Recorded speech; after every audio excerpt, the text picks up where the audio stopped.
দাদা একেবারে প্রধানমন্ত্রী নরেন্দ্র মোদী সিঙ্গুরে গেলেন এবং তারপরে মুখ্যমন্ত্রী মমতা বন্দ্যোপাধ্যায় তিনিও সিঙ্গুরে যাচ্ছেন এবং সিঙ্গুরের মানুষকে তিনি আশা দিচ্ছেন যে বাংলার বাড়ির যে টাকা সেই টাকা বন্টন করতে সিঙ্গুরে যাচ্ছেন, অর্থাৎ আবারও সিঙ্গুরবাসীকে কোথাও না কোথাও গিয়ে আশা দেওয়া হচ্ছে। বাংলার বাড়ি, দেশের বাড়ি, যে বাড়িরই হোক, সেই আবাস যোজনার টাকা যে তৃণমূলের নেতারা চুরি করে নিয়েছে সেইটা মমতা বন্দ্যোপাধ্যায়ের দলের মাথারা তারা স্বীকার করছেন না কেন? এবং ওই যে টাকা চুরি হয়েছে এবং সেই টাকা চুরির জন্যে তদন্ত হবে, দোষীরা শাস্তি হবে বলে যে বিজেপির নেতারা বাজারমাত করলেন, সেই বিজেপির নেতাদের আপনি এখন খুঁজে পাচ্ছেন না কোথাও। তারা সব অন্য গোলপোস্টে ফুটবল খেলছেন, কিন্তু দুর্নীতির বিরুদ্ধে লড়াইয়ের কথা এখন আর বলতে পারছেন না। ফলে সিঙ্গুরের মানুষকে সেই সময়ও ভুল বোঝানো হয়েছিল, এখনও সেই আবার ভুল বোঝানো হবে। কাল যান, পরশু যান, যে খুশি যান, সিঙ্গুরের মানুষকে ভুল বোঝানোই হবে। আমরা 2019 সালে সিঙ্গুরে গেছিলাম এলাকার মানুষজন কেমন আছেন তাদের সাথে কথা বলতে।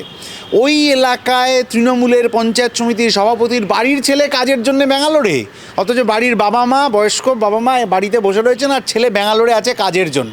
তাহলে কালকে যে মুখ্যমন্ত্রী ওখানে যাবেন, ওই তৃণমূলের তৎকালীন পঞ্চায়েত সমিতির সভাপতি, এখনও তিনি তৃণমূল করেন কিনা আমি জানি না, তার বাড়ির ছেলেকে এলাকায় ফিরিয়ে এনে এলাকায় কাজ দেওয়ার মতো কোনো পরিস্থিতি 19 সাল থেকে 26 সাল হয়ে গেল এখনও মুখ্যমন্ত্রী করতে পারেননি, ভবিষ্যতেও করতে পারবেন বলে মনে হয় না। প্রধানমন্ত্রী গেলেন সেখানে শিল্পের আশ্বাস দিতে এবং মুখ্যমন্ত্রী মমতা বন্দ্যোপাধ্যায় যাচ্ছেন সেখানে মানুষকে বাড়ির আশ্বাস দিতে। এরকম বহু জায়গা রয়েছে। কয়েকদিন আগেই গিয়েছিলাম দেগঙ্গায়, সেখানে একদম নিম্নবিত্ত মানুষ যারা ঠিকঠাকভাবে কাজও পায় না প্রত্যেক দিন, তাদের একটা পুকুর পাড়ে তারা দীর্ঘ বছরের পর বছর ধরে বসবাস করছেন, কিন্তু তাদের বাড়ি দেওয়া হয় না। অথচ তাহলে এই বাংলার বাড়ির টাকাগুলো কোথায় যাচ্ছে? বাংলার বাড়ির টাকা পকেটে গেছে তো। এই যে বড় বড় হোর্ডিং দেখেন রাস্তায় তৃণমূলের নেতাদের, ওগুলো সব বাংলার বাড়ির টাকা, নিয়োগ দুর্নীতির টাকা, নারদার টাকা, এই সব করেই তৈরি হয়েছে। আপনি বললেন প্রধানমন্ত্রী এসেছিলেন সিঙ্গুরে শিল্পের কথা বলতে। প্রধানমন্ত্রীর গোটা বক্তৃতার মধ্যে সিঙ্গুরে শিল্প কি পশ্চিমবাংলায় শিল্পের কথা কোথায় আছে? বরঞ্চ যারা আশা করে গেছিলেন যে প্রধানমন্ত্রী বোধহয় অন্তত ভোটের আগে এসছেন বলে দুটো কথা বলবেন, তারাও সেগুলো বলে উঠতে পারেননি, তারাও সেগুলো শুনে উঠতে পারেননি, কারণ প্রধানমন্ত্রী তাদের সেই কথা বলেননি। এসছেন, এরা সব আসেন, মিটিং করেন, কিন্তু কি যে চান, ওনারা কী চান সে তো আমরা জানি, ক্ষমতার ভাগ বাটোয়ারা হবে, এটা ওটা হবে। সাধারণ মানুষ কি চান সেটা প্রধানমন্ত্রী, মুখ্যমন্ত্রী কেউ বুঝতে পারছেন না। যদি বুঝতে পারতেন তাহলে গরিব মানুষের টাকা এভাবে লুটও হতো না, এবং লুটেরাদের ধরে দেব বলে যে কেন্দ্রীয় সরকারের বিজেপির নেতাদের এত বড় বড় কথা ছিল, বক্তৃতা ছিল, সেগুলো কেন পূরণ হলো না, সেইটা কিন্তু আজকে মানুষ প্রশ্ন করছেন। ফলে যেখানে যেখানে বিজেপি নেতারা এই ধরনের কথা বলেছিলেন, এবার নির্বাচনের আগে যখন যারা যাবেন তাদের এই প্রশ্নের উত্তর দিতে হবে যে তৃণমূলের বিরুদ্ধে বিজেপি কিছু একটা দোষীদের শাস্তি দেবে, তৃণমূলের নেতাদের শাস্তি দেবে যারা দুর্নীতিগ্রস্ত বলে যে বিজেপি ভোট পেয়েছিল।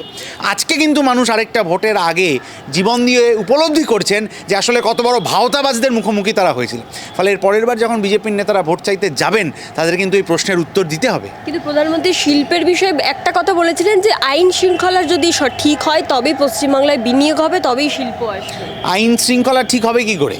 ওনার দলের এখন যিনি মুখ হয়েছেন বিজেপির পশ্চিমবাংলায়, সেই শুভেন্দু অধিকারী তো হলদিয়া বন্দর থেকে শুভেন্দু অধিকারী তো দুর্নীতিগ্রস্ত হয়েছিলেন। নারদার ভিডিওতে তো আমরা তৃণমূলের বাকি নেতাদের পাশাপাশি ওনাকেও দেখেছি। এবার কথা হচ্ছে, কালকে যাকে আমি দুর্নীতিগ্রস্ত বলবো, আজকে যদি তাকে মালা পরিয়ে দলের মিছিলে হাঁটাই, তাহলে আমার দলের লোক কী বলবে সেটা আমি জানি না, কিন্তু মানুষ কি বলবে?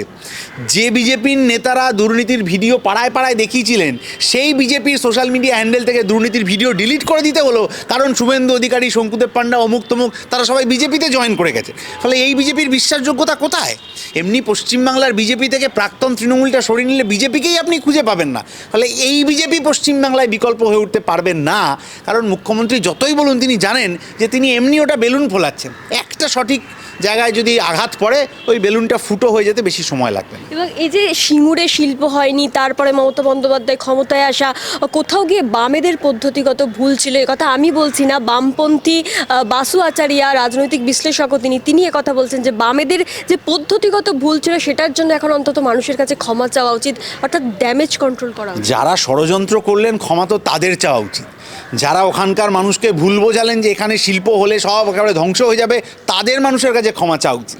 কারণ আজকে দিনের আলোর মতো স্পষ্ট, আমি আবার শুরুতে যে ওই তৃণমূল নেতার ছেলের কথা বললাম, এটা শুধু ওই নেতার ছেলে কি বুদ্ধবাবুর ভাইপো কি নিরুপমবাবুর ভাইপোর ব্যাপার না, পশ্চিমবাংলার সব যোগ্য ভাইপো ভাইজিদের চাকরি হতো সিঙ্গুরে, আরও অমুক তমুক জায়গায়, বিভিন্ন জায়গায় শিল্প হলে।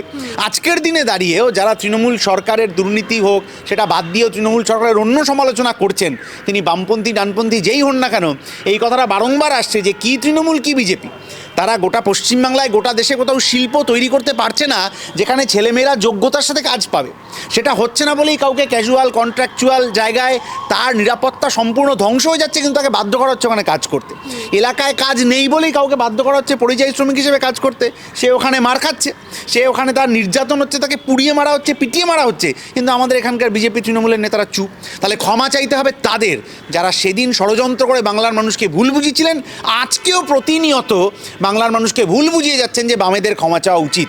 আসল যখন লড়াইটা আপনার দুর্নীতির বিরুদ্ধে, লড়াইটা আপনার কাজ না হওয়ার বিরুদ্ধে, তখন তৃণমূল বিজেপিকে এক ব্র্যাকেটে রেখে তারা কেন মানুষের কাছে ক্ষমা চাইবেন না?